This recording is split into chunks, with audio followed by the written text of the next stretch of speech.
Box যখন প্রবেশ করছে না, বক্স বাদ, তারপরে আবার নতুন করে হেডলাইট বক্স, ওইখানে গেছে আরো প্রায় 15,000 টাকা।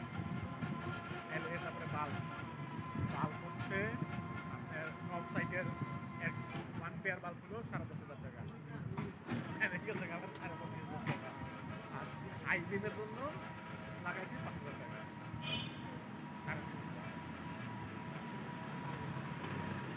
আবার যে 25,000 টাকা দিয়ে লাগাইছি ওইটা হলো খুবই কত বাইরি স্পিকার কি হার্বার কাটার সার্টিফাইড ঠান্ডা হলো সনি সনি স্পিকার যেটির সাথে কোলাবোরেট করে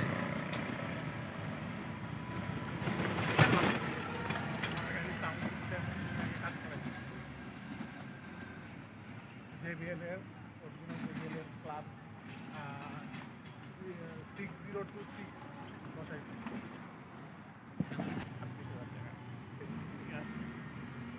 এই যে আমার খরচ যে বললাম যে 5 লাখ টাকা আমি চালছি, আমার এগুলো কিন্তু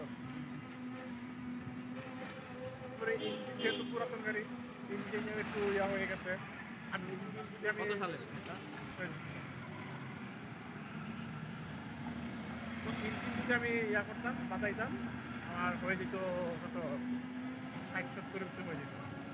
আমি অরিজিনাল রিকন্ডিশন ইঞ্জিন আনাই, আনাইয়া তারপরে বসাইছি, সিসি আপডেট করছি। আগে 13 ছিল, এখন 15। রেজিস্ট্রেশন নাকি 1500 দেওয়া না 1300 কোটের মধ্যে আমি তো আর বুঝতে পারবো না পারবো নাম্বার দেখে যখন ইঞ্জিন নাম্বার মিলাতে সেটা তো নিলাম মিলাইছে বাইরে থেকে টাকা মিলায়, ঢাকা মাঝে মাঝে মিলায়, মিলাই মাঝে মাঝে। আবার যদি চাই যে আপনার ধরবেই। আর হচ্ছে না, যখন মিলাবে আমার কাছে তো এটার কাগজ আছে না, ইম্পোর্ট কাগজ, ইম্পোর্ট কাগজ তো করবো। টেক আর কি 1500 আন্ডারে থাকলে তো 25,000 না টেক সেই 1500 সেম। এই তো সেটাই বলবো 1500 আর আমারটা হচ্ছে 1599 আর টুকটাক মিলাইয়া কত দূর কত আপনার ইয়াও আছে না?